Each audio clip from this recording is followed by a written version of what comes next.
Gently close your eyes.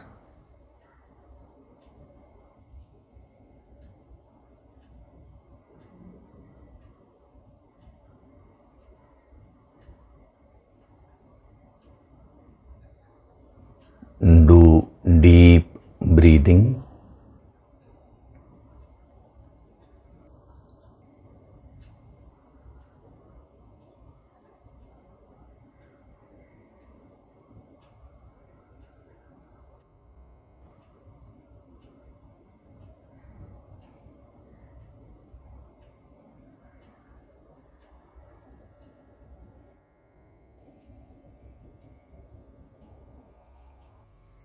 We'll chant Om once together. Synchronize the chanting of Om with your exhalation. Breathe in.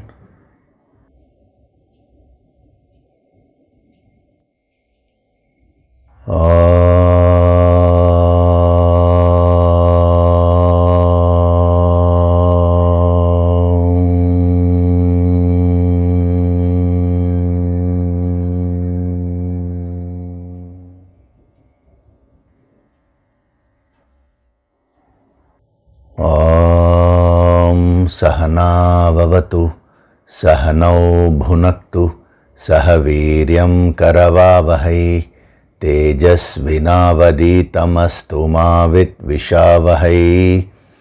Om Shanti Shanti Shanti.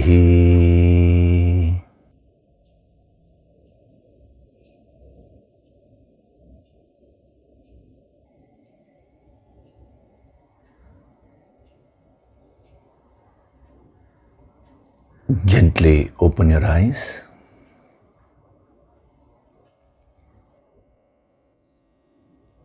We'll chant from verses 68 to 72 of chapter 2.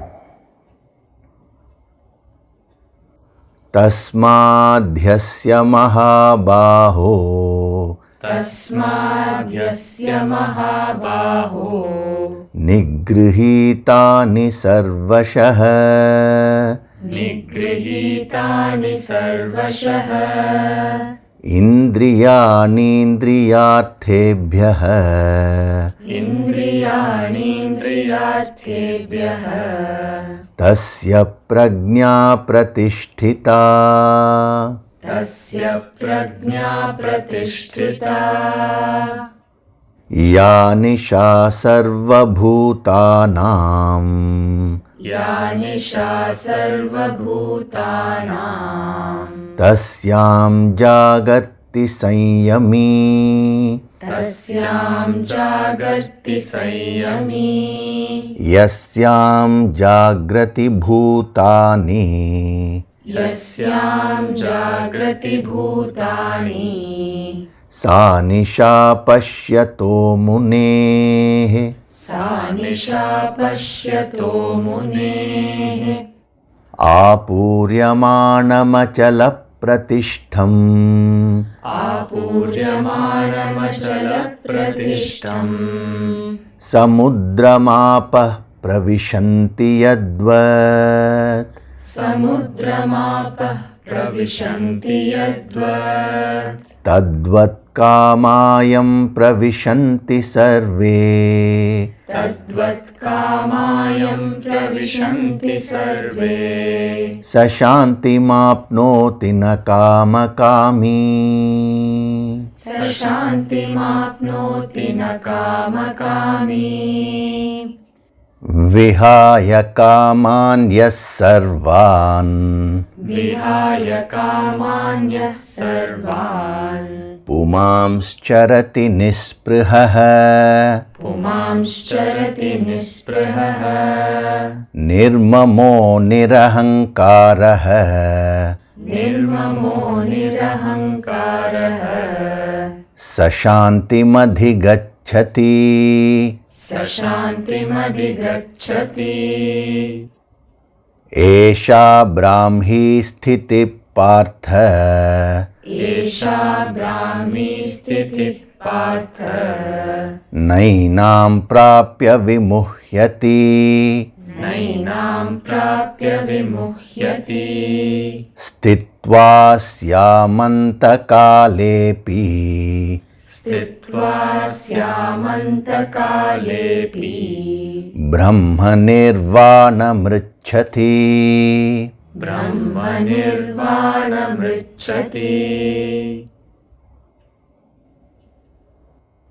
Hari Om, and a very good day to all of you.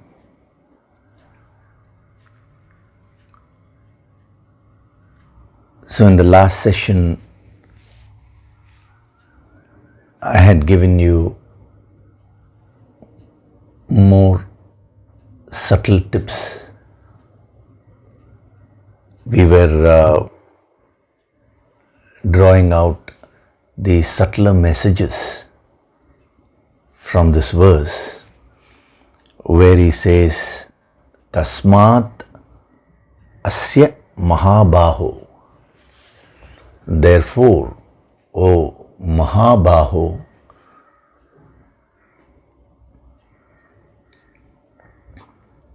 now if you just see the overview, if you have an overview of this verse, we can see that the main message of the verse comes in the middle portion, where he says, Nigrihitani sarvashah indriyani indriyartebhyah. That is,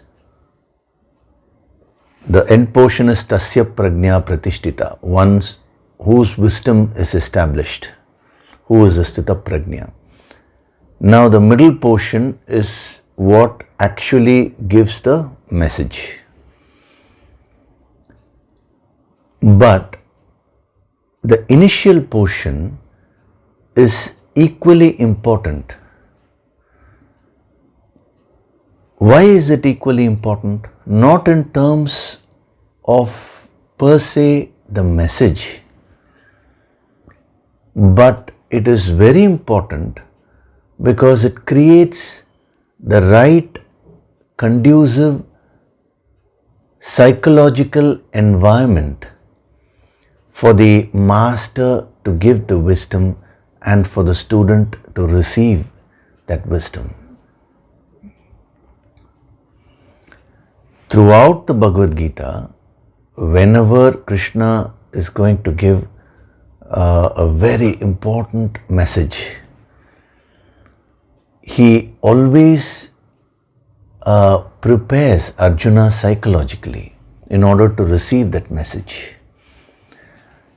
As we go along, I will go on revealing all those psychological techniques which Krishna uses in order to ensure that Arjuna receives the wisdom which he is giving. Now, those psychological tips, that is the very psychology of the Gita, will be extremely useful to you in your practical living. See, as a sadhak, you should first learn to use whatever information you have gathered, whatever knowledge you have gathered. Not only, I'm not talking of the spiritual truths here, I'm talking of the worldly knowledges. You should learn to use them effectively in your life. Otherwise, what is the point of knowing them? See, unfortunately, in today's education system, they are dividing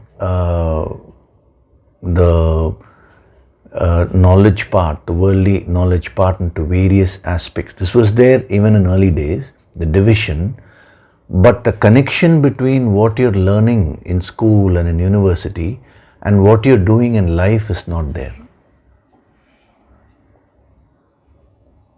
See, when a person studies psychology, you generally feel that psychology is an external subject. When you study biology, you study it as a subject. When you study chemistry, you study it as an subject, external subject. Whereas actually all these sciences, all these the information which you gather from these subjects are very much relevant in your practical living.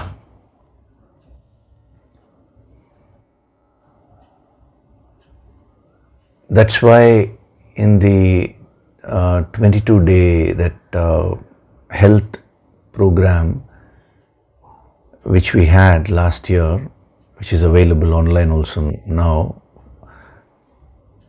I have emphasized on this point that every one should have a basic subjective understanding of how the body functions. That is basic biological knowledge.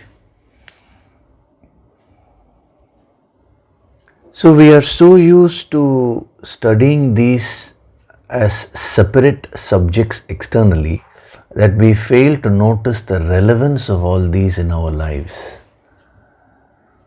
And today the situation has become more worse, where a person studies something, he studies engineering, and then he does some other job which is totally unconnected. There is no connection at all between what one has learned. That is, having put so many years, that is also a tapas, an austerity. When you put a lot of time, your time and effort in gaining knowledge and improving your skills in a particular field, and then you don't use that in your life to contribute to the world. Situation has become like that. That is, education has become separate just for the sake of getting a degree, and your practical living has become separate. There is no connection. So as a sadhak, from this moment onwards, learn to use whatever knowledge you have. So why I am mentioning about the psychological aspect, that is the psychological messages which we get from all these verses, is just to demonstrate to you how psychology should be learnt by everyone, because you are communicating to someone or other in life all the time. Don't consider this as a communication between Krishna and Arjuna which happened 5,000 years back. See what you can learn from this and what you can apply in your day-to-day living today, in this context, in your life's context. So just as, see, we are facing a situation here where Arjuna is having some problem and he has asked Krishna for advice. If he had not asked Krishna for advice, he wouldn't have given the Gita. That itself is a psychological message, because we tend to go and give advice to everyone whether they want it or not. It becomes more of a burden for the other person, And then when Krishna is giving the messages to Arjuna, it is a very tricky situation, because Arjuna is caught up with so many concepts, wrong concepts. So if Krishna directly gives the messages, it will hardly take a few minutes, but there will be no effect on Arjuna. There wouldn't have been any effect on Arjuna. So he uses various methods, the psychological methods, to prepare Arjuna, and then in between those preparations he goes on giving the various spiritual messages, the various life transformative messages, and makes it very conducive and easy for Arjuna to absorb. So you are also communicating with people all the time. Sometimes you're communicating to your spouse. Sometimes you're communicating to your children. Sometimes you're communicating to your boss, or it could be the person who's working under you. All the time you are communicating.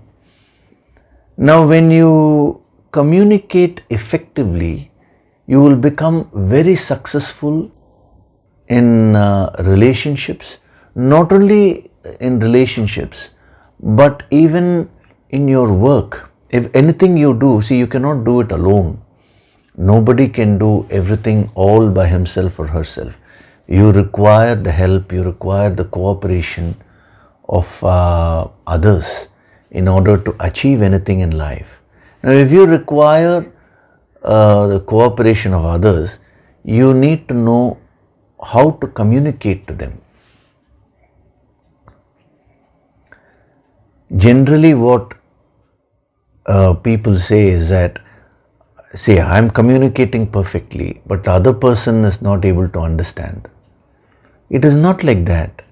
If you think a little more deeply, when you are communicating to someone, based on that person's understanding, that person's psychology, you need to adapt whatever you're communicating to suit that person's thinking. Then definitely it will reach the other person. See, that way, if you think about it, Lord Krishna is an avatar. He is at a very, very high level.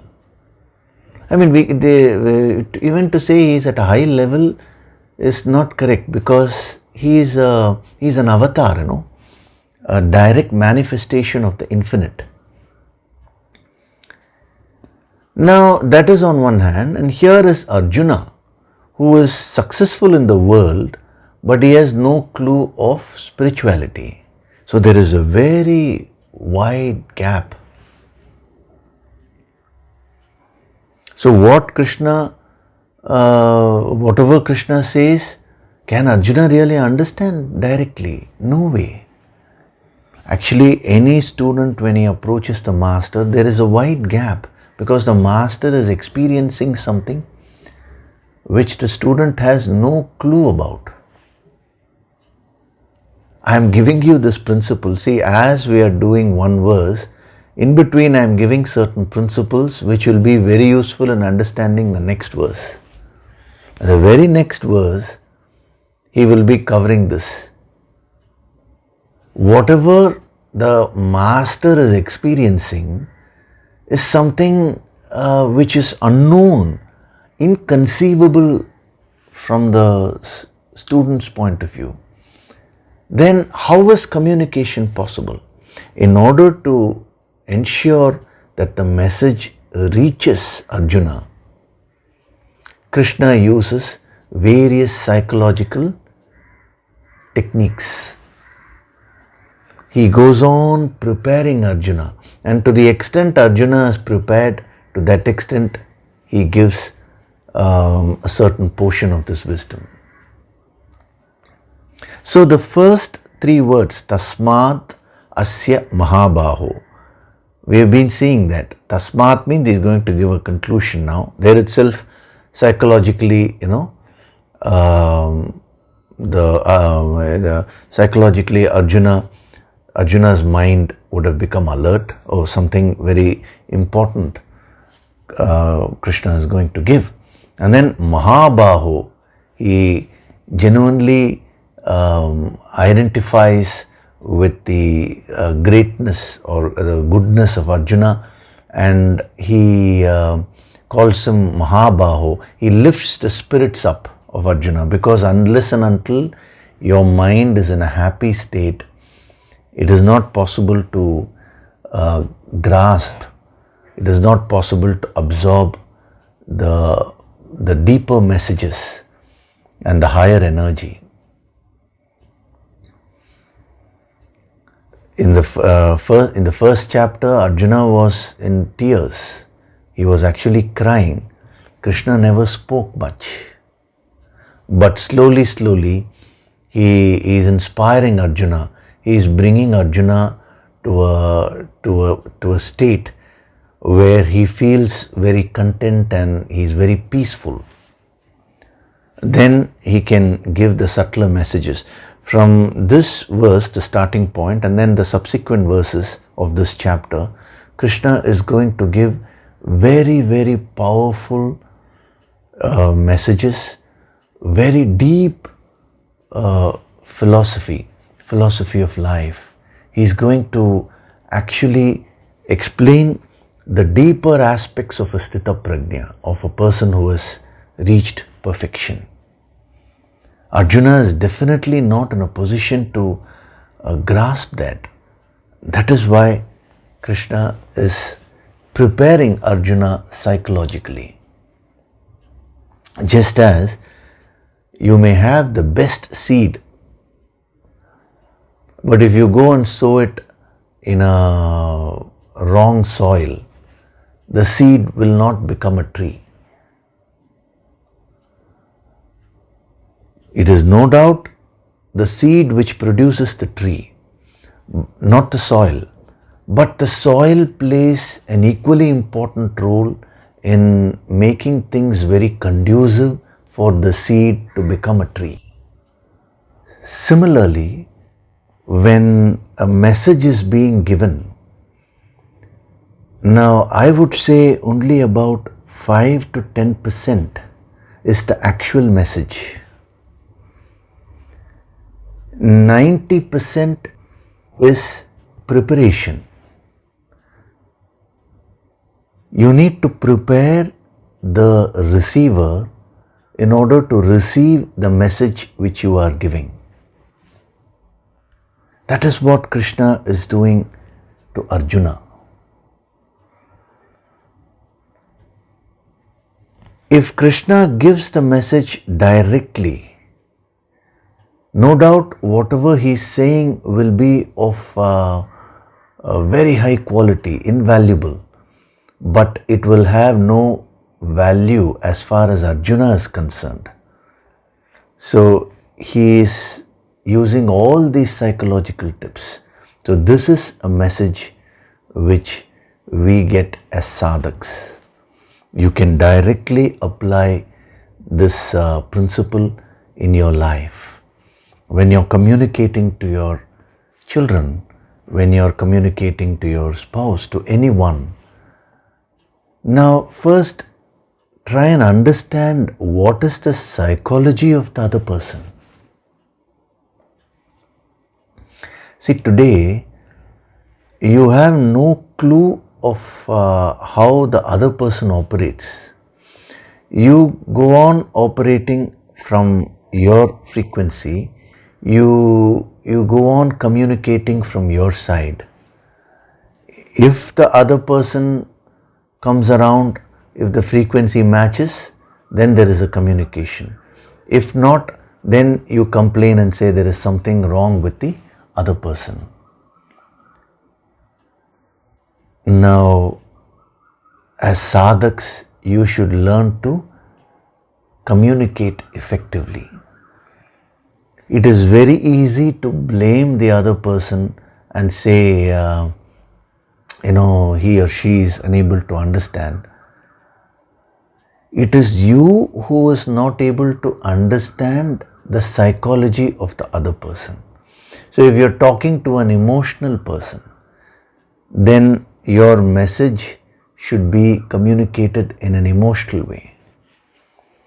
If you are talking to an intellectual person, your message should be communicated in an intellectual way. Otherwise, it will not reach the other person.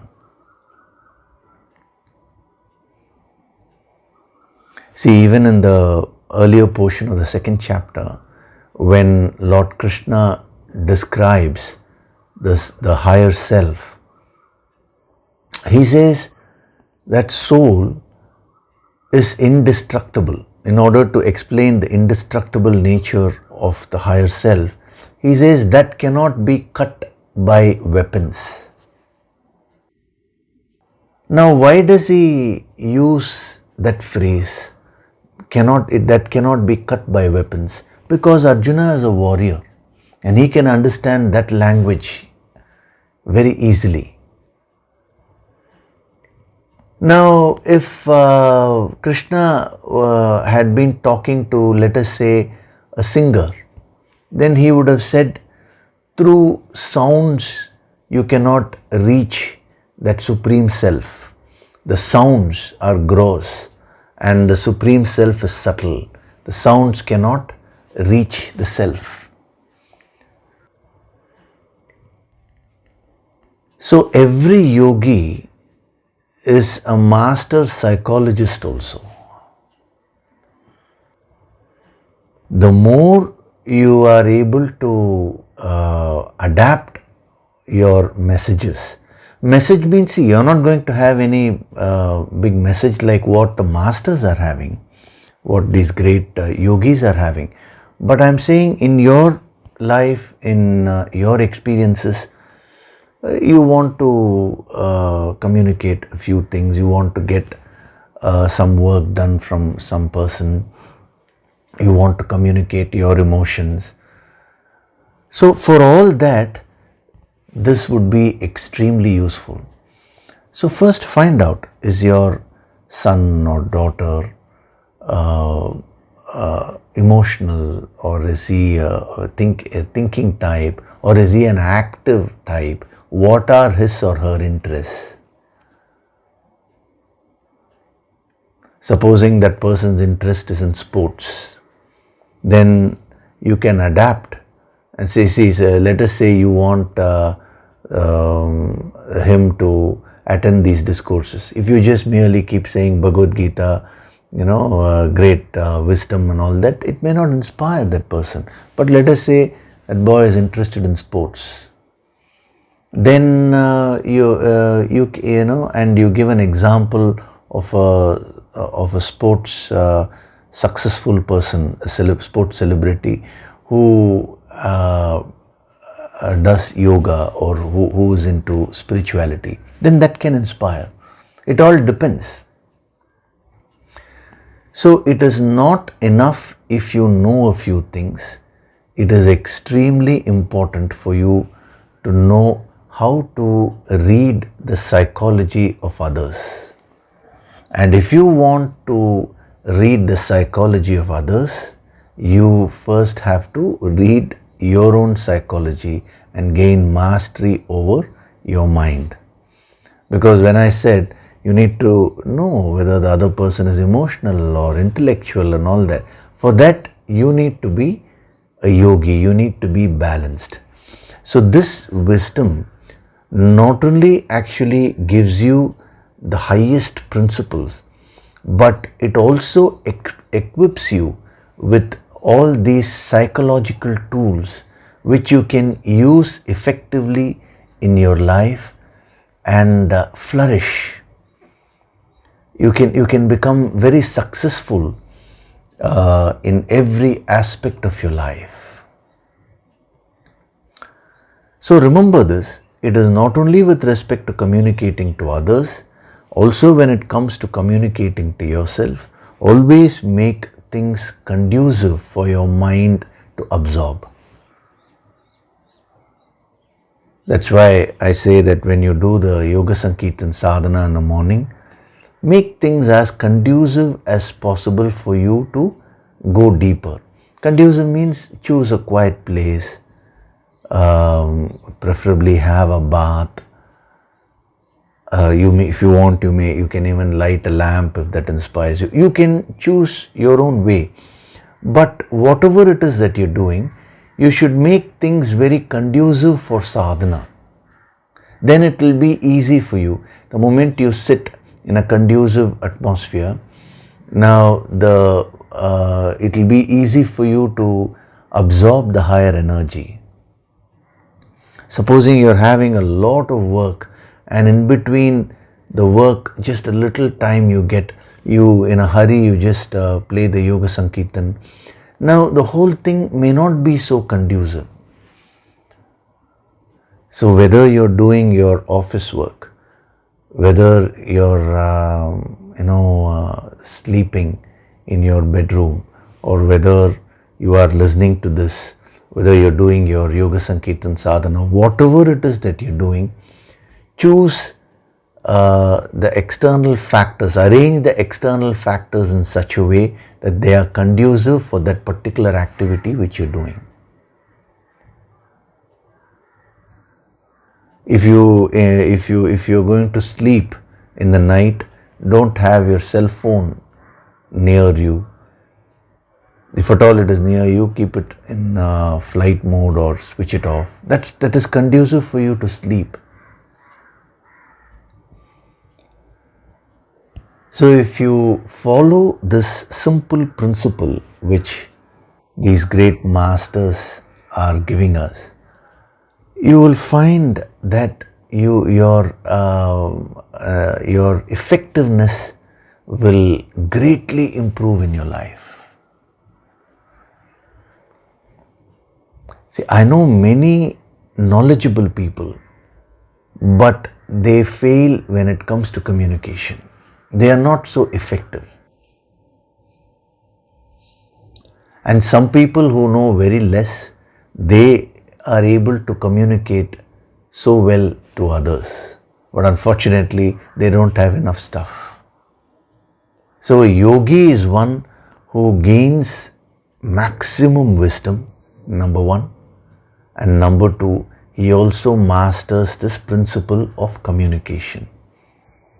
So when a yogi talks to you, you don't feel pushed. You don't feel that intrusion. You feel as if you are talking to yourself. It is very interesting.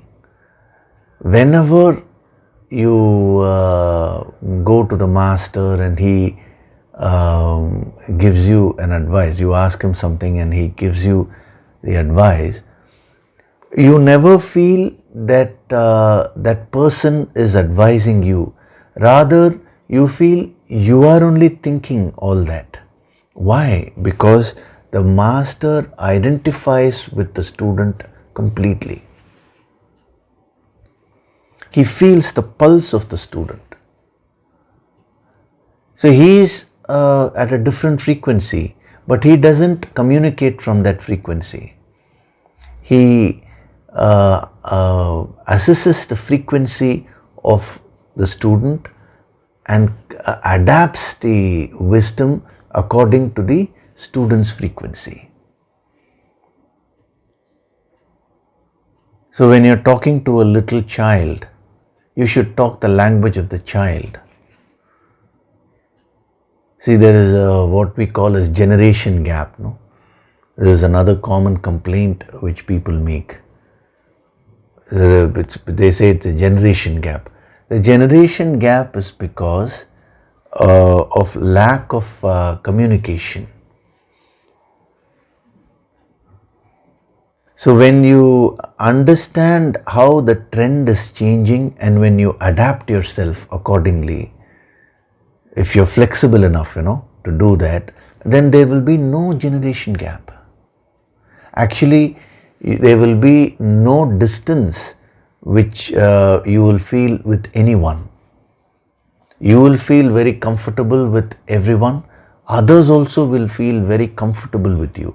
They will feel that you have understood them fully.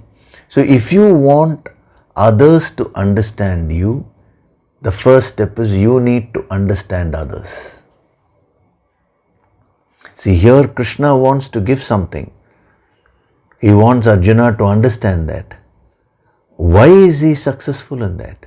Because he has understood Arjuna 100%. He exactly knows how Arjuna will think.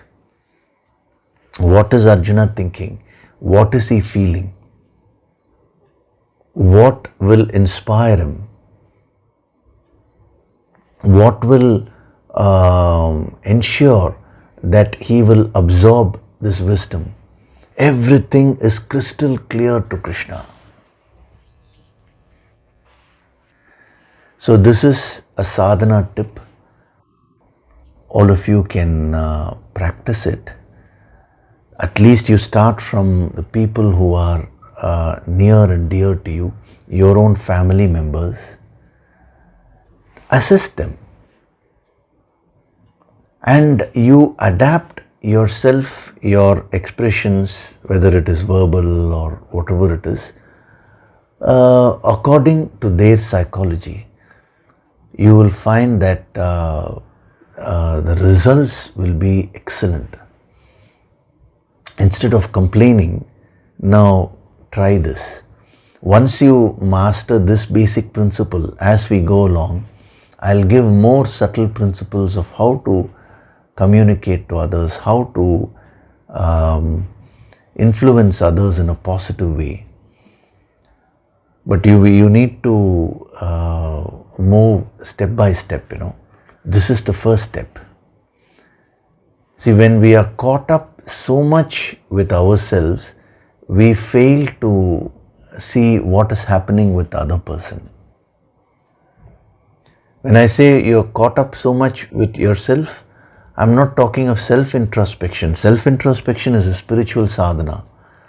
But without any control, you're so carried away with your own desires and your own thinking, what you're feeling, that you fail to recognize the presence of the other person. You fail to recognize what is important to the other person. So if you are doing your sadhana properly, one of the yardsticks is that others around you will feel very comfortable with you. Their complaints about you will start reducing automatically. Why? Because you will begin to understand them better and you will start giving them what they require. You will not be giving them what you like to give them. I'm not talking of merely materially giving them, even what you give them emotionally, how you speak to them, everything. Today, you are just offloading whatever you know, you're offloading your feelings, everything to others. Whether they want it or not, you have no time to find out. So this is a very good sadhana. So practice this along with the Yoga Sankirtan sadhana. See, the Yoga Sankirtan sadhana will help you to practice this more easily. So we find Krishna using 3 words to psychologically prepare Arjuna. First he says tasmat, therefore. He's going to give a very important conclusion. So immediately Arjuna's mind is not only the conscious mind, but the subconscious mind becomes very alert. And then he says, O Mahabaho, means he praises Arjuna. He praises him in a natural way. It is, as I told you last week, it is not flattery. Arjuna was a Mahabaho. So he identifies with what is good in Arjuna and awakens that. So Arjuna gets a lot of self-confidence, and that self-confidence is very important to receive this message. And then he says, Asya. And towards the end, he adds Tasya also. So Asya means whoever it is. Tasya means that person. This is what we were seeing last week. I have received a question. A person has asked whether women can attain self-realization, that is enlightenment. Now, obviously that person is asking because he must have read somewhere or somebody may have told him that women cannot. It is a completely false concept which people have, that this person can, this person cannot and all that. That is why this word yasya is very, very important. See, even from Arjuna's point of view, he feels he is a warrior and he's got to always be in action, which was a fact only. But he doesn't see any possibility of developing spiritually by being a warrior. he feels that spirituality means you have to leave everything and go and sit somewhere. So Krishna is saying, no, yasya, whoever you are, in whatever profession you may be, it does not matter. You can still evolve spiritually. Whether you are a man or a woman, all these things are not factors. To the person who has asked this question, I'll give you a simple logic. See, how do you differentiate between a male and female? It is only based on externalities. If you go a few inches inside the body, if you take the cells, you will not know who is a male, who is a female. Okay, if you're a biologist, you may say, no, in the DNA, the chromosome, the X chromosome is there, Y is there, based on which we can determine whether that person is a male or a female. Now go beyond that. Once you go to the pranic body, once you go to the emotions, how can you differentiate between a male and a female? So all these differences are only external. If one person can become enlightened, anybody else can become enlightened. In the scriptures, they only say the basic qualification to become enlightened is that you need to be a human being.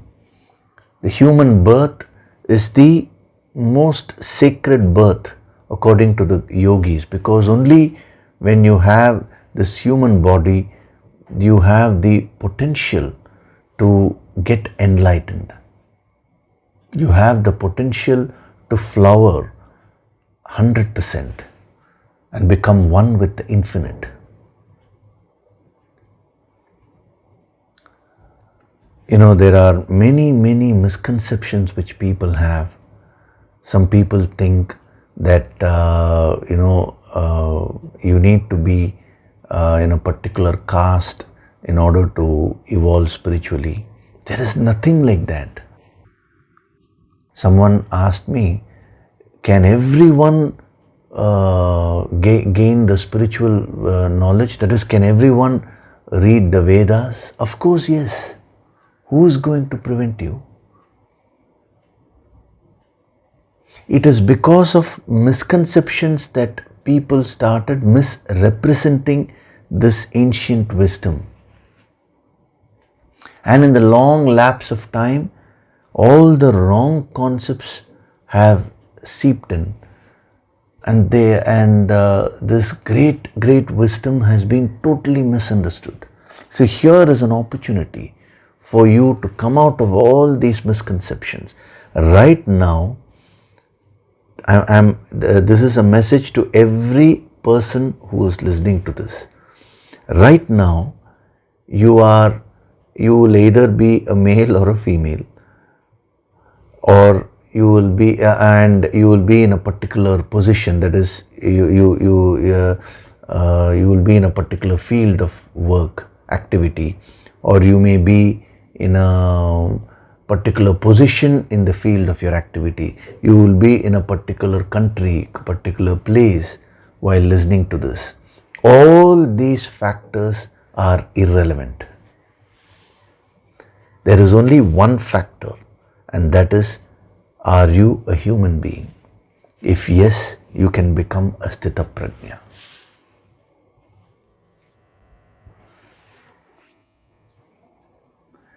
No one is inferior or superior.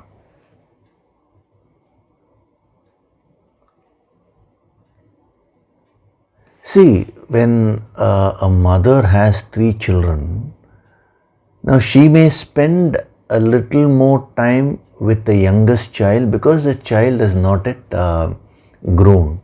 So he or she may require a little more emotional pampering. But that doesn't mean the mother loves the other child any less. From the eyes of the mother, all children are equal. Similarly, from the eyes of God, everyone is equal. There is no superiority or inferiority. So, yasya is a very powerful word which That is yasya and tasya, You read it together, it makes it complete. So that is a very powerful expression which actually psychologically prepares you. It brings that self-belief in you that you can also become a Sthita Prajna. However much this wisdom is being given to you, you always think that enlightenment is only for some select people. You always feel that there is a long way to go, if at all you have to get enlightened. Deep within you, you don't have that belief that you can become a Sthita Prajna. Sometimes you say, I hope I evolve spiritually. Why do you have to hope? Hope is not a yogi's language. You have you have the capacity to become enlightened, to spiritually evolve. It is your birthright. In the scriptures, they say that even gods envy a human birth.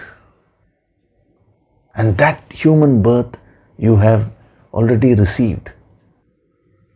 That is why the great saint Avayar, she said, Aridu aridu manidarai pirappadu. It is such a rare and precious thing to be born as a human being, she says.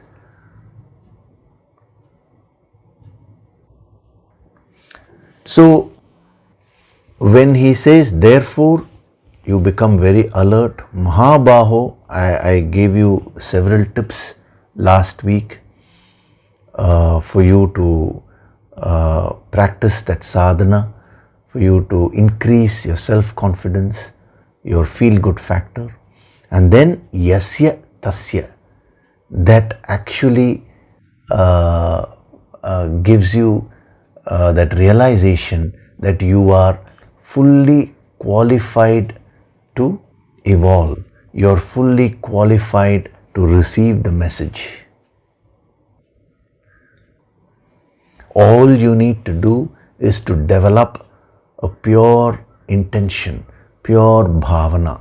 If your bhavana is false, then you cannot receive this great wisdom. But if your bhavana is pure, you can receive everything. The higher grace is infinite and is universal. One who opens the window will receive the sunlight. One who opens his or her personality with the right bhavana will receive the higher light, the higher energy, the higher wisdom. So, therefore, O Mahabaho, yasya means that person who does all this, tasya prajna pratishtita. That person's wisdom is established. So, what is the criteria? What is it that you need to do in order to become a Sthita Prajna, a person who has achieved perfection? He says, whose senses are totally restrained from sense objects. Nigrihitani. Nigrihitani means restrained. We're translating it as restrained, but actually the entire message lies in that word. So we will see that in a deeper way. But first, the basic message you need to get. Nigrihitani, that is restrained. What should be restrained? First of all, he says sarvashaha. Sarvashaha means totally restrained. What should be restrained? Indriyani means senses. From what? Indriyartebhya. Indriyartebhya means from sense objects. So when the senses are completely restrained from the sense objects, it means you have reached perfection, he says.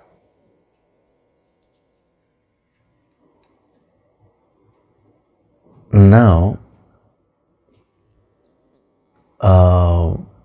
before we get into the actual message, if you read it superficially, it will make no sense for two reasons. One is the senses can never be totally restrained from the sense objects. There are some techniques called pratyahara techniques by which you temporarily shut off all the senses. But the moment you function in the world, then again the senses are going to function. The moment you open your eyes will start seeing. Your ears will start hearing. So he is obviously not talking at the physical level. That we get a clue from the word Nigrihitani itself. Because Nigrihitani does not mean killing. It only means subduing, gaining mastery, restraining, means having that control. He does not say kill or deny. It does not mean denial. So when he says your senses should be restrained from the sense objects, you may be in contact with the sense object, or you may be physically withdrawn from the sense object. That is not what he is referring to.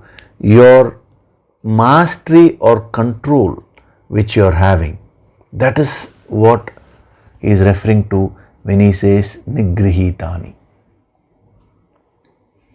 So before we get into that, the first thing which you need to note, which most of you would have missed, is that this verse, I don't know whether it rings a bell to you, because we've been using the yogic approach, and week after week, in one verse itself we are penetrating so much. So you may have forgotten the previous verses, but these words may look very familiar to you, as if you have read it somewhere else before, because it is almost the same construction as verse number 58. See, we are doing verse number 68 here.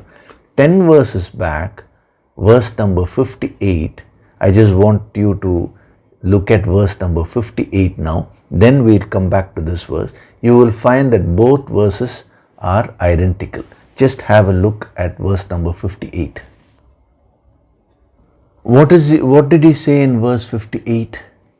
Yada samharate chayam kurmunganiva sarvashah indriyani indriyatebhyah tasya prajna pratishtita. You see, the second line is the same. When one withdraws the senses from the sense objects, he has given an example of a tortoise. That's all. Then tasya prajna pratishtita, one's wisdom is established. The only difference between verse 58 and this verse 68 is that he uses the word samharate in verse 58, and here in verse 68 he uses the word nigrihitani. Further to that, he has given an example of a tortoise, that's all, in verse number 58. So what does this show?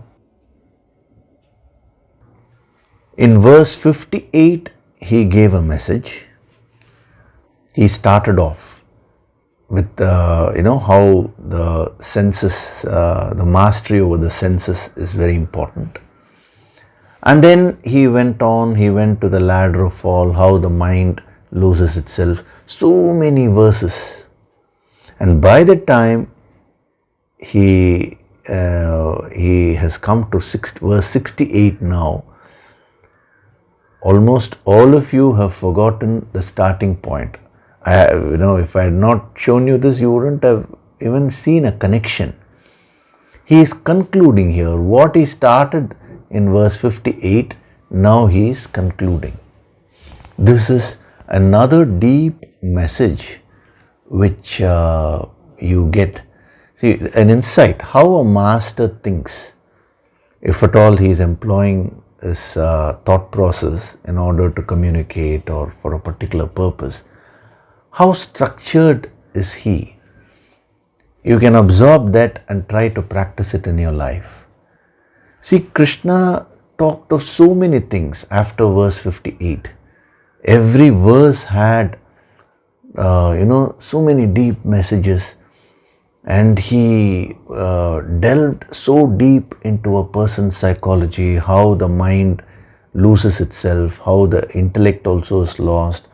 So many factors he was giving, but he never ever lost sight of his original point. After all that, again he comes back to the conclusion. So when you are communicating something, generally you observe your own conversations. You will start with one point and then you will keep on discussing about so many things and you will forget what you started off with. You will start with one thing and you will end up with something else. So a master has a very disciplined thought process. He may crack a joke. He may crack a joke. Sometimes he may give an example from a movie. Sometimes he may give an example from a book. So many, or a real life example. So many things he may give. But he will never ever forget the main point. This is a sadhana practice for all of you. Whenever you take up any action, whether it is speaking or whether it is any other action which you do, first determine, why am I doing this? Now, in the process of getting on with the action, series of actions, every action per se will give you some other benefits, incidental benefits. It will try to distract you from what you started off with. But if you are a disciplined thinker, you will not lose sight of the main purpose, why you started this whole thing. A person who has this discipline alone can use a set of activities to achieve his or her goal.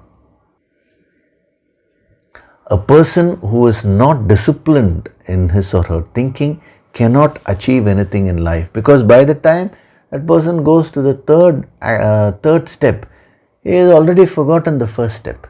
He doesn't know where he is going. So this is amazing. This is called Medha Shakti. If you go to the Yoga Vasishta, that is very, very voluminous. Vasishta's discourse to Lord Rama.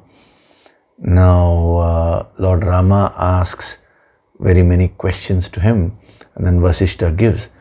Sometimes, it goes into some 33,000 verses or something.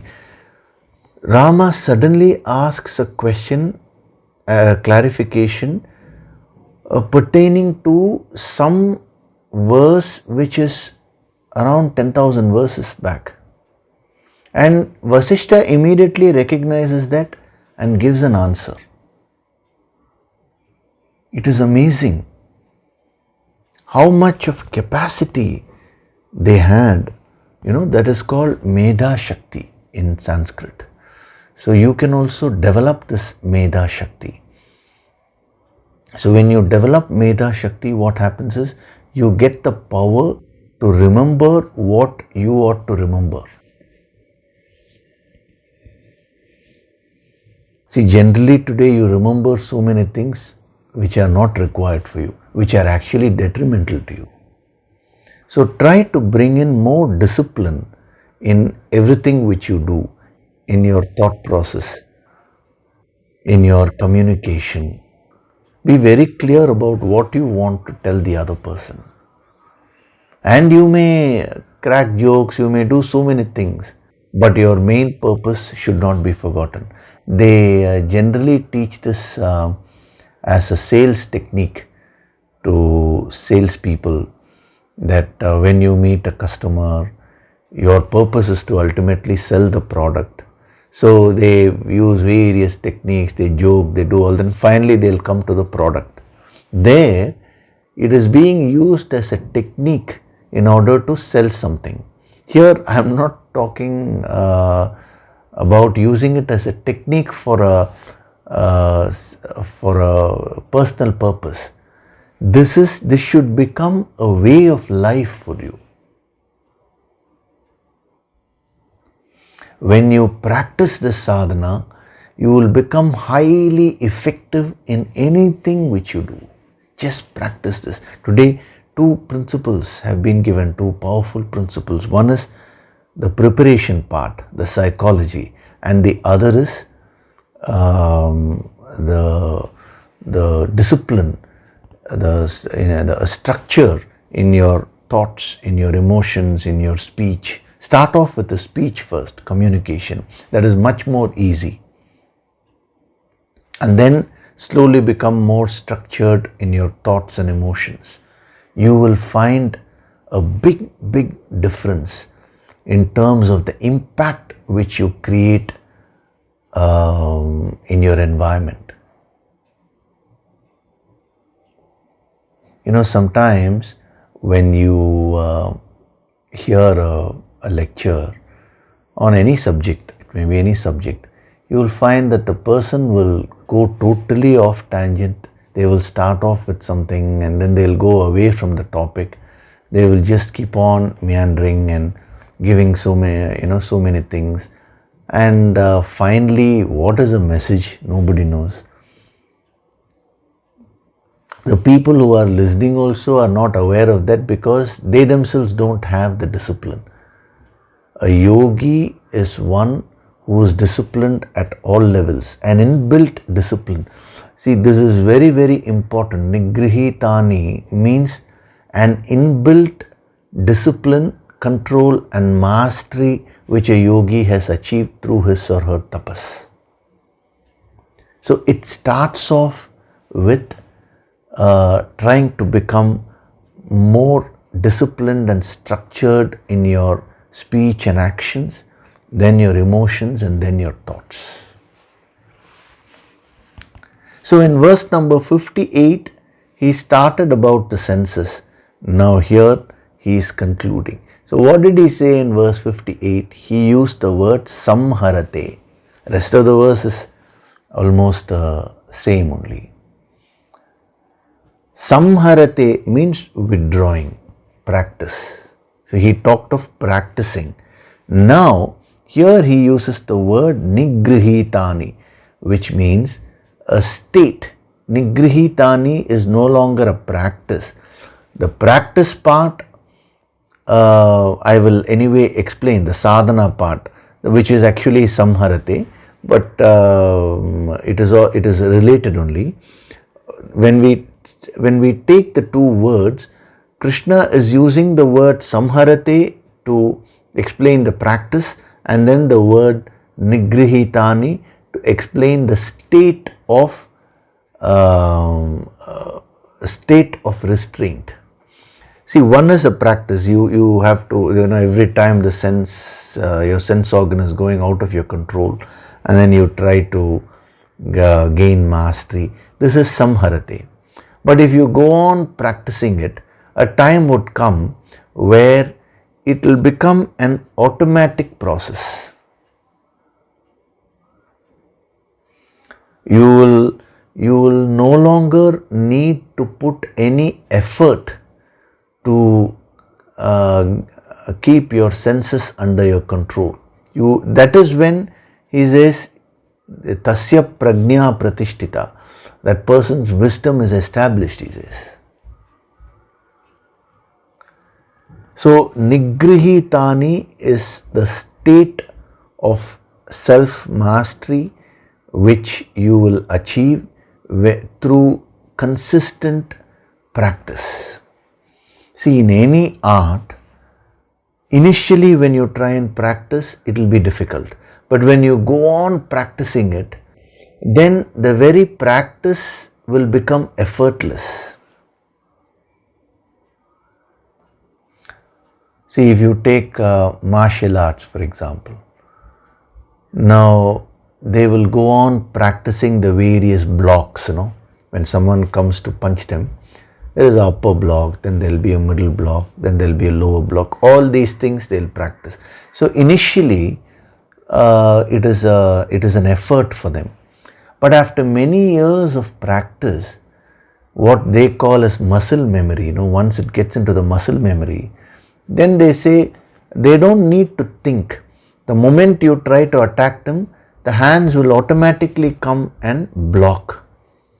Whether it is a middle block or whether it is a, they are giving a lower block, like whatever it is they are doing, or the upper block, it just comes effortlessly for them.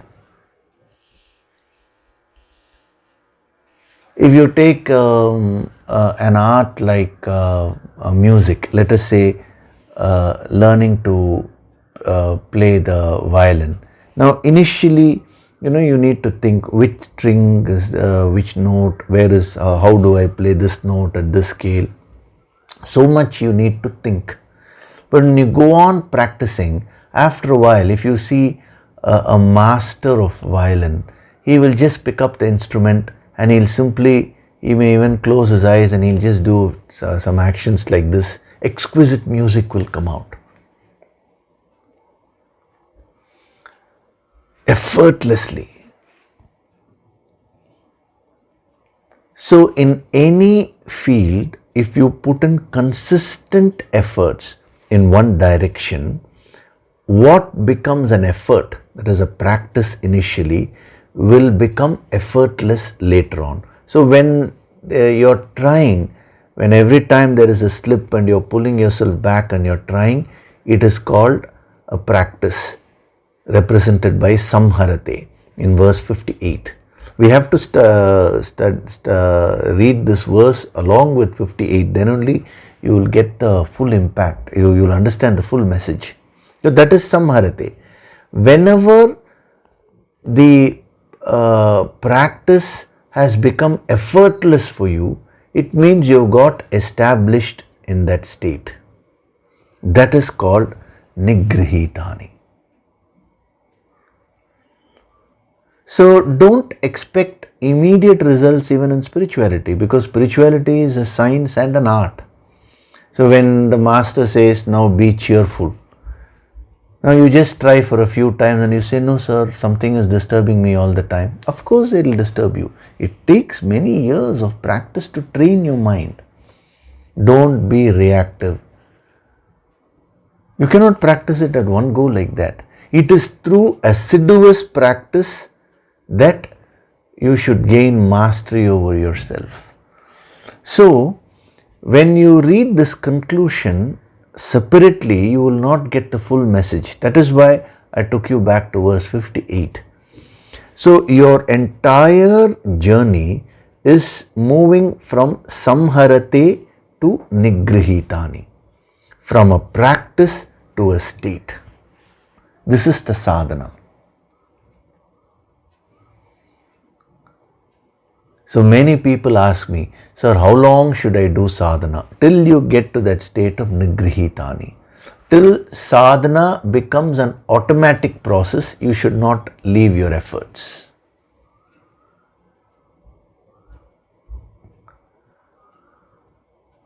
You can practice this in any field, it is more so applicable in spirituality. A yogi is one who never relaxes his efforts. He goes on putting efforts. The very process of putting in effort is his relaxation. See, when we say put effort, it looks like a drudgery, Oh, every day I have to get up, I have to do the kriyas, I have to sit and do the yoga sankirtan sadhana. My God, so much of effort is involved. You're making it look like a drudgery. But a yogi actually doesn't differentiate between effort and relaxation. He learns to combine both. When we come to the next chapters, we'll be seeing that. He says one who finds action in inaction and inaction in action.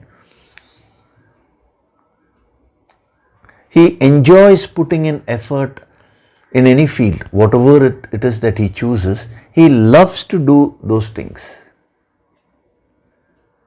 Especially when it comes to personal sadhana, the yoga sankirtan and all this, you should look forward to it every day. Should train your mind. So when you love to do it, then that is samharate. See, samharate means not somehow or other, just collecting all your pieces and putting in effort as a drudgery. Then you will not be able to consistently do it till it becomes effortless for you. How to move from the stage of samharate to nigrihitani? It is only by consistently putting in efforts. When will you consistently put efforts in one direction? Only when you don't take it as a drudgery. So disconnect these two words, effort and drudgery. The moment I say effort, your mind understands it as a burden, as a drudgery. No, effort means enjoyment. You should start enjoying whatever you're doing. That is the key. When you enjoy the samharate, all the efforts which you're putting, the tapas, then you will continuously do it. You will not look for a break. You will keep on doing it till you get to a stage of nigrihitani, which is an effortless state. That it means you become a master. So you see, any achiever in any field, that person will be enjoying whatever efforts he or she is putting, and they go on practicing. Sometimes it is a routine thing which they practice, but they are never tired. They enjoy the process so much, and at one point they become masters. Effortlessly they are able to do that which is a big miracle for you. See, when we see some of the people who perform in the circus and all that, I saw a show in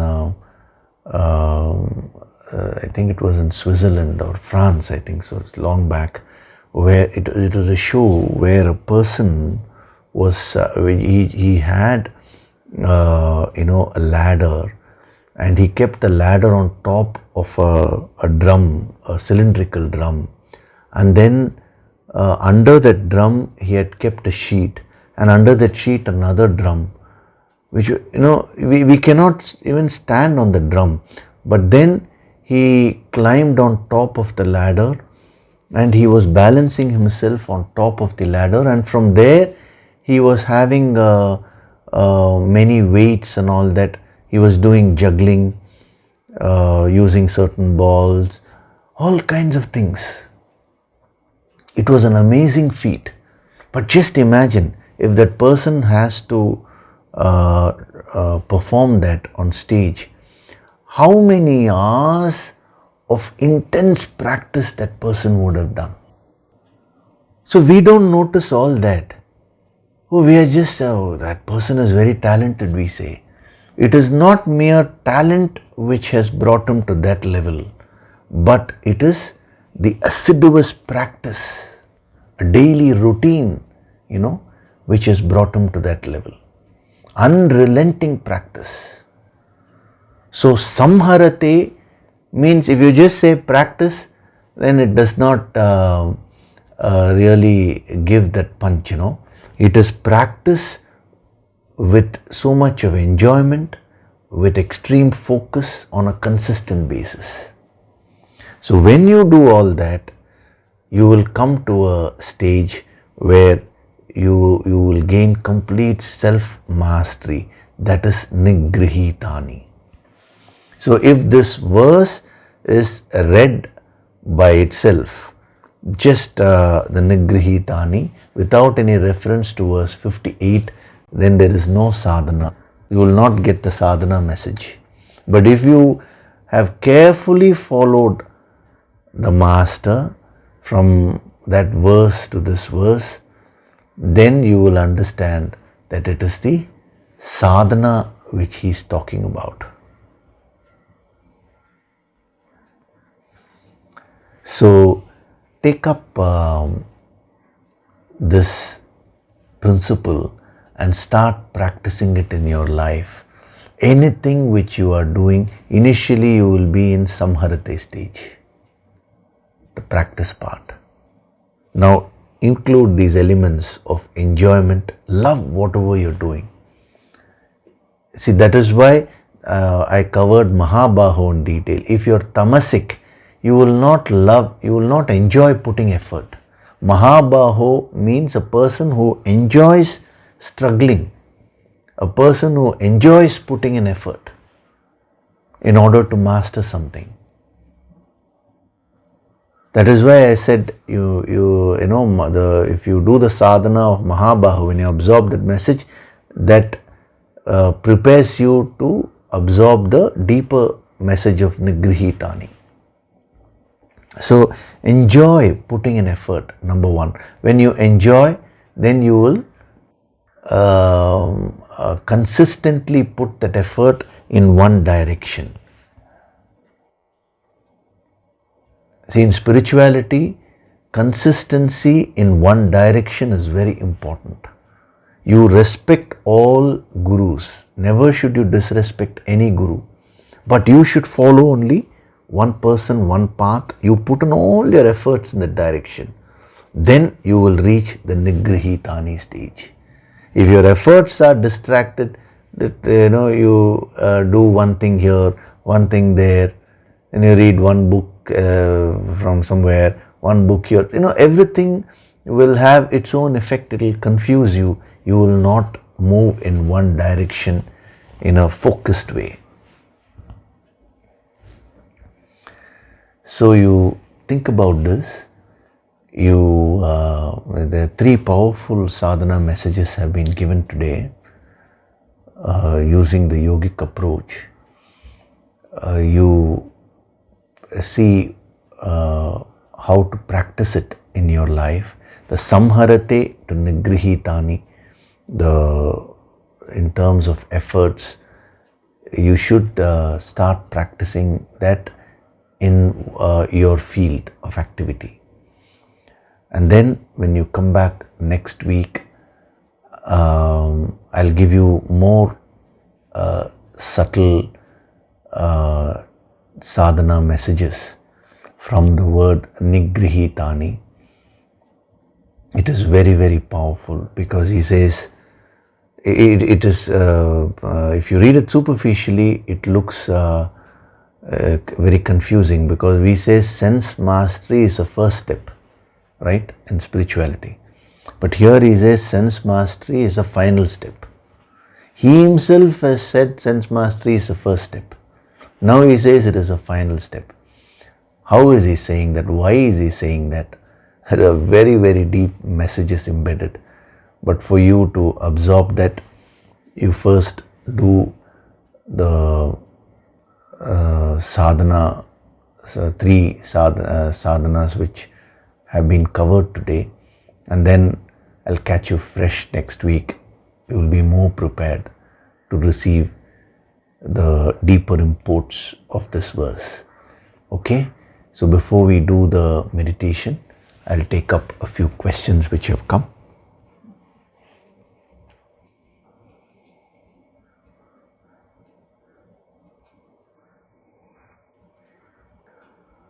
The first question I already covered today, that is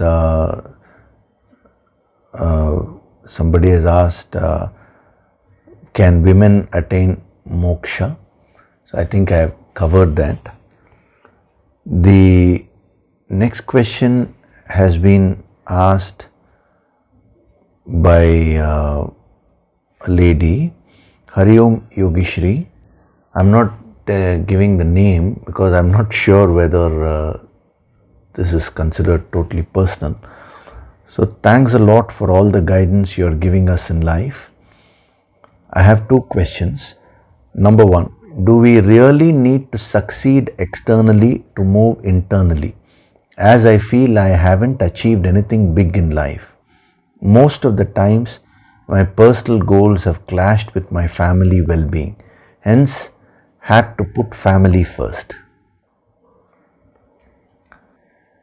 Now, this is a very important question because last week when I was explaining Mahabahu, I had said Arjuna was a great achiever. So, all of you also should become achievers. Now, we need to understand the word achievement or becoming an achiever from a spiritual point of view.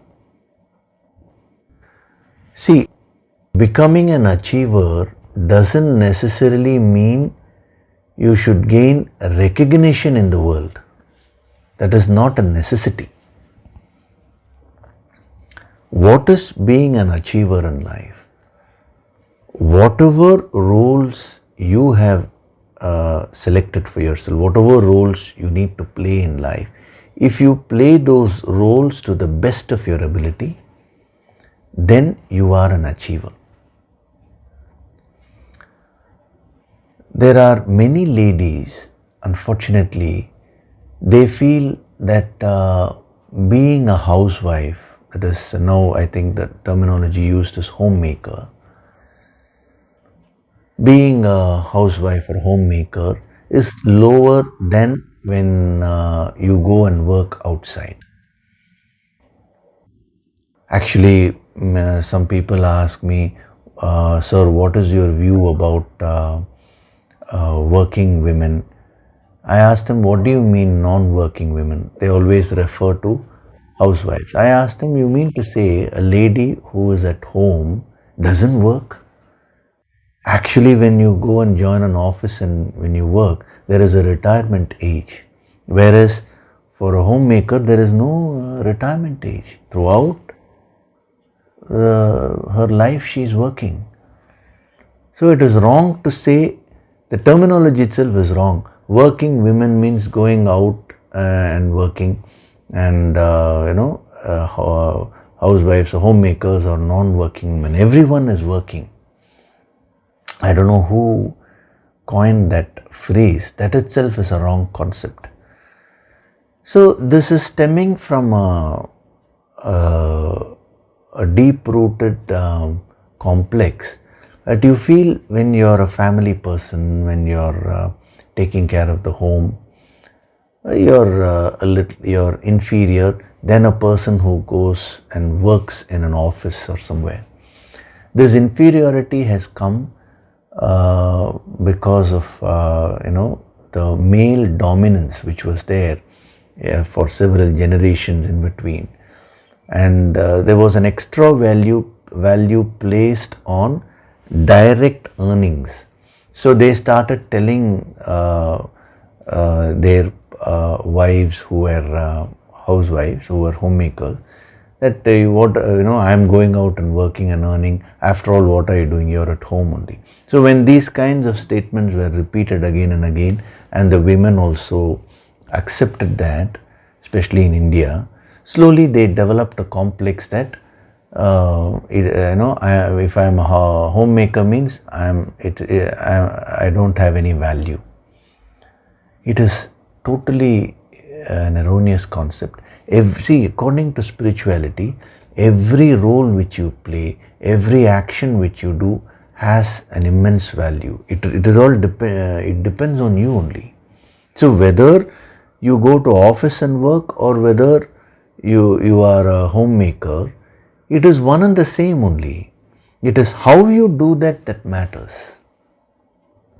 So should I go out and work? Should I be a homemaker? That depends on what your swadharma is, what your nature is. But whatever it is that you're doing, how am I contributing? What am I contributing? So if you have contributed so much to your family, you are a great achiever there. How can you say that I have not achieved anything big? When I think of the previous generations, the grandfathers and grandmothers, what great achievers they were. Just the way they guided the family, the way they guided the children, especially women.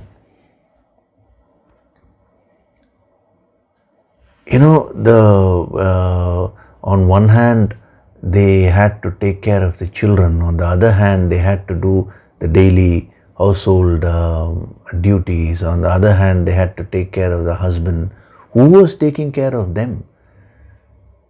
When you think about it, it's amazing. It requires enormous strength. How can you say that is not an achievement? So, your question, in your question, you have used two words.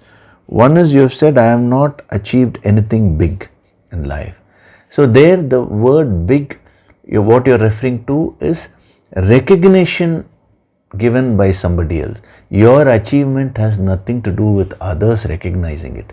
If you have done your duties properly, if you have fixed a goal and achieved that goal, then you are an achiever. See, others called Arjuna Mahabahu, but his focus was not in becoming the number one archer. What was the difference between Arjuna and Karna?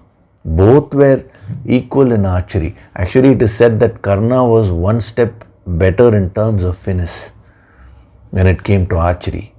Yet, Arjuna was only called number one. Why? Because the focus of Karna was always to gain recognition, to make it big. Whereas Arjuna never wanted to make it big. He never wanted to become the number one archer. He was just dedicated to his skill of archery. He enjoyed just being an archer. And automatically, people called him a Mahabahu. People called him the number one archer. So that is the first word which you used. Two key words I've just picked up, which actually pinpoint the problem area, no? And the second one is when you say that my personal goals have clashed with my family. I have put the family first. That is a great achievement. You've done it is a sacrifice.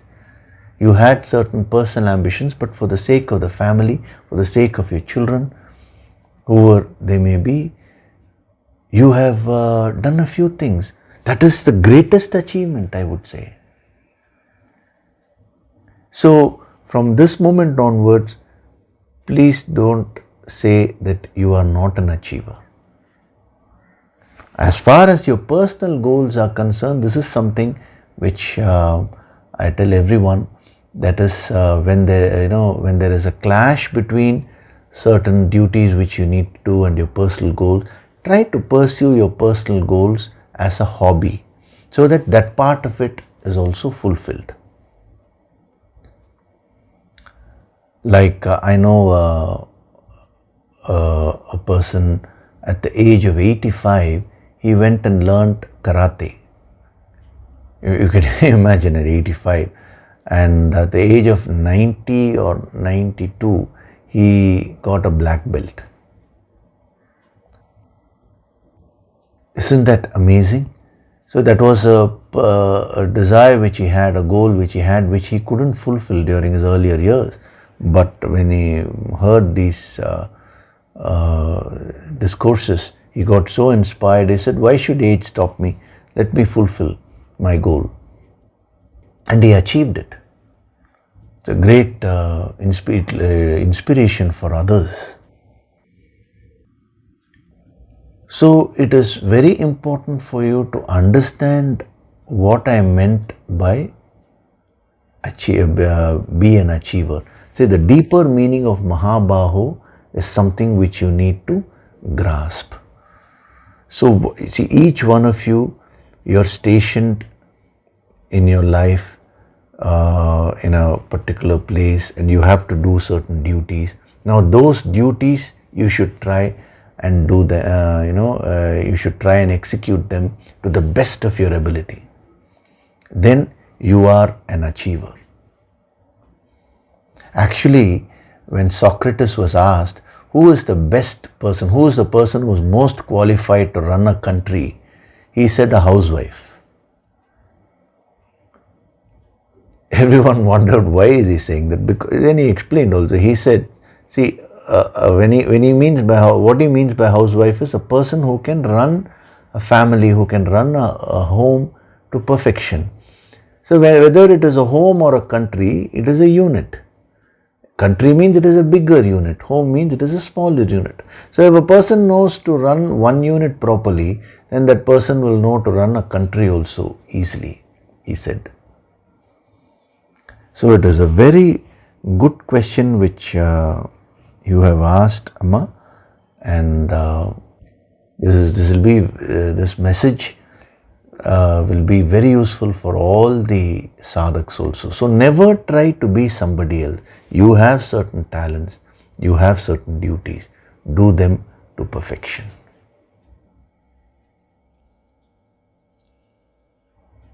Okay, so now we'll have the meditation. There are other questions. You yourself have asked a second question, and there are several other questions also, very important questions related to sadhana which people have asked.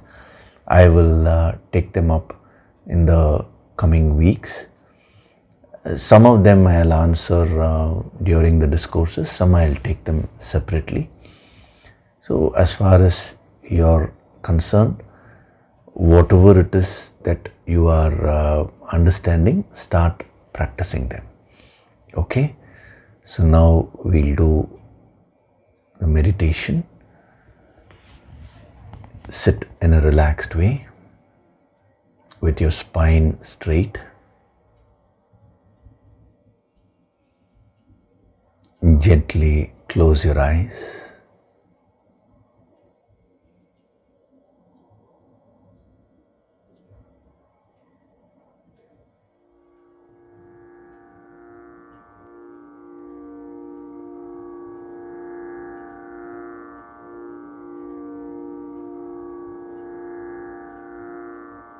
Do deep breathing.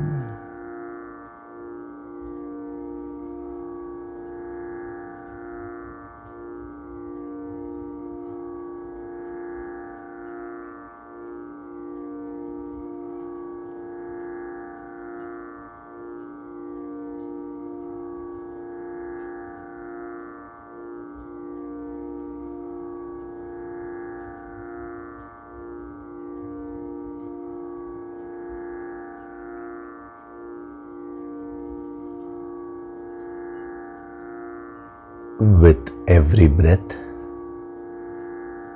I am becoming more and more relaxed.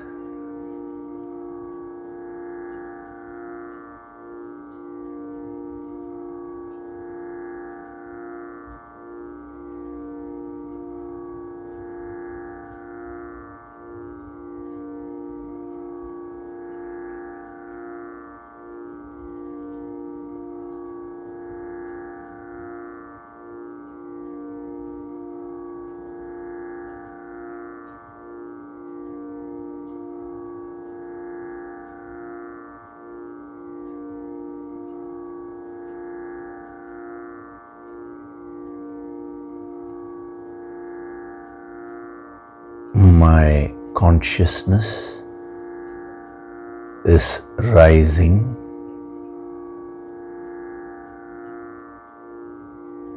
and becoming one with the infinite divine frequency.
From this moment onwards, I am a powerful communicator.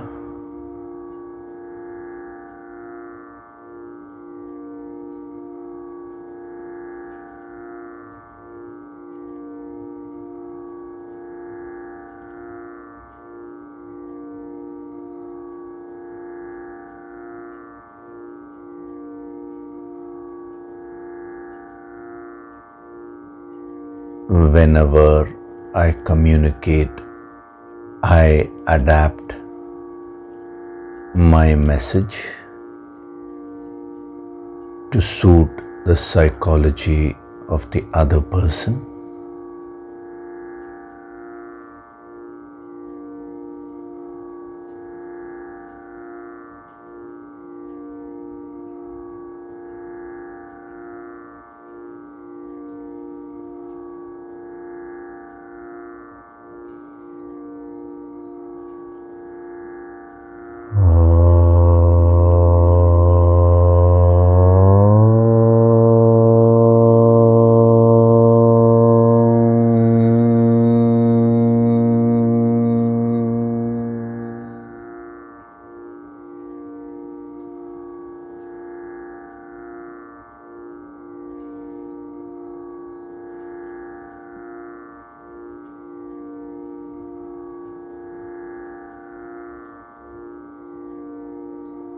My actions, speech, emotions, and thoughts are extremely disciplined.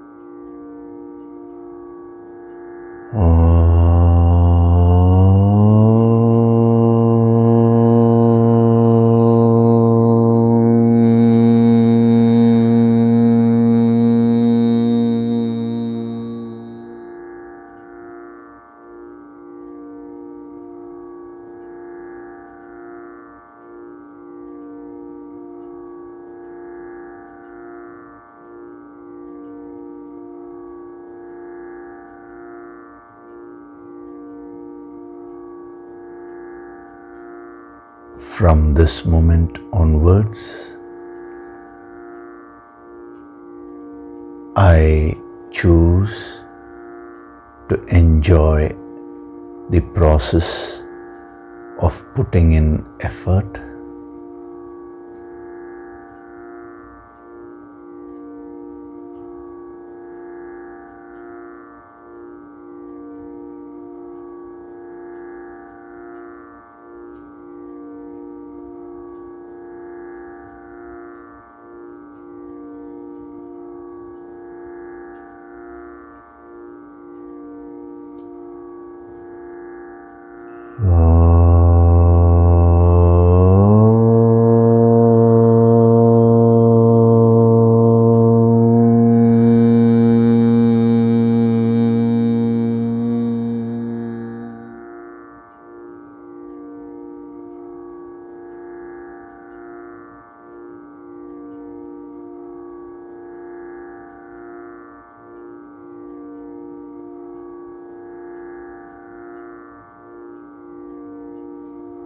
I am Swayam Prakashit, self-illuminating.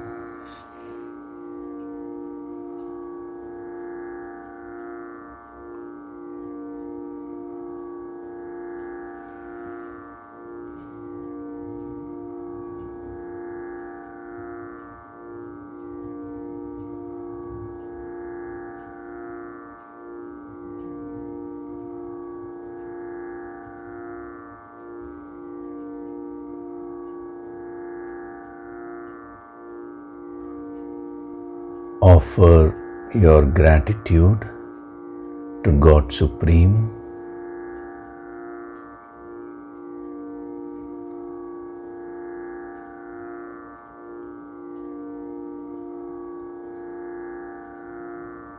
offer your gratitude to your Guru and all the holy masters.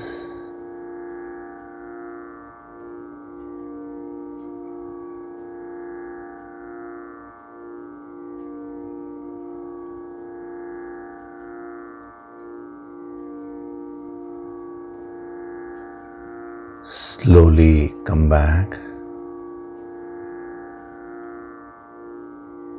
Wriggle your fingers, your toes. Rub your palms together to create a warmth.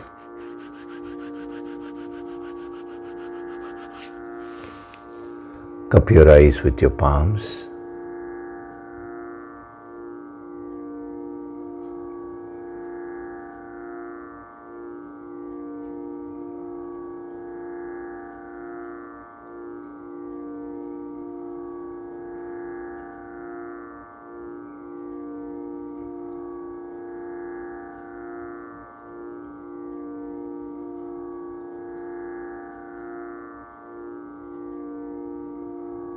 Gently rub your eyes, cheeks, forehead, top of the head, back of the head and neck.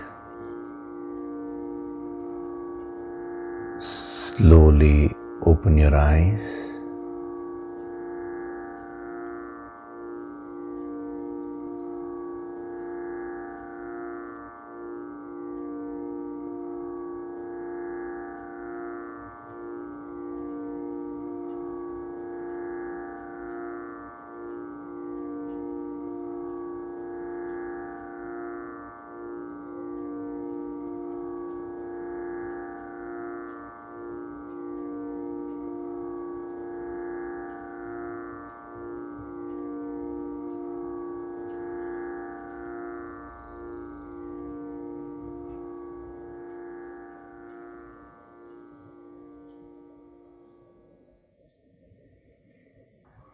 Welcome back.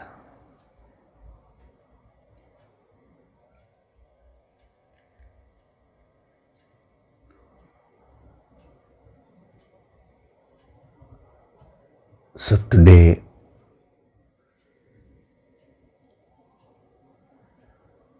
we have seen a lot of sadhana messages. These principles are so deep that you need to use the yogic approach to absorb it also.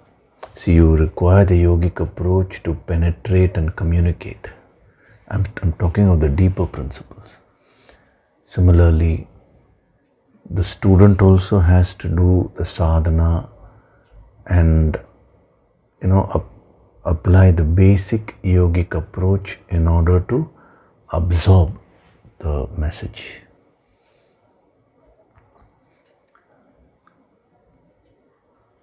So when you write down your points, when you put your points down, now let that be a start. And then throughout the week, practice these powerful principles which have been given to you. Next week, we'll be going more into the Nigrihitani and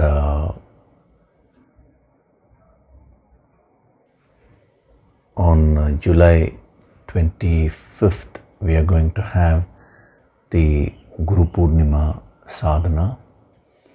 The actual Guru Purnima falls on 23rd and 24th. But it does not matter. 25th happens to be a Sunday. So I thought instead of the Bhagavad Gita that day we can have the deeper sadhana of Guru Purnima. It is not that particular day. Actually, that whole month itself is Guru Purnima, where the Guru Shakti is maximum active. So these meditations, Nididhyasana meditations which we're doing, apart from the absorbing these principles, I'm also preparing you for the Guru Purnima sadhana. Because when you learn to tap the Guru Shakti, then it is like knowing the password to open a library which can give you infinite wisdom, So there are special sadhanas in order to tap the Guru Shakti within us. That is the real purpose of Guru Purnima. That is the real sadhana of Guru Purnima. So externally, when you communicate to a Guru, that is at one level, it is at a superficial level. That is also important. I'm not saying that is not important. But this Guru Purnima time has been given for sadhaks to go much more deeper and get connected with the Guru Shakti. The physical Guru helps you to connect with the Guru Shakti within you. See, whether the Guru is outside or inside, it is all the manifestation of that Shakti, Guru Shakti only, the power. So once you learn that, then your progress becomes very fast. So year after year, during the Guru Purnima, I am making you do that sadhana also, so that your spiritual evolution it becomes more fast. Okay? So from your side, practice all these sadhanas, do your Yoga Sankirtan every day. Every week I'm just reminding you so that you get maximum benefit out of all these special programs which we have. Okay? Thank you very much. We'll see in the next session. Hari Om.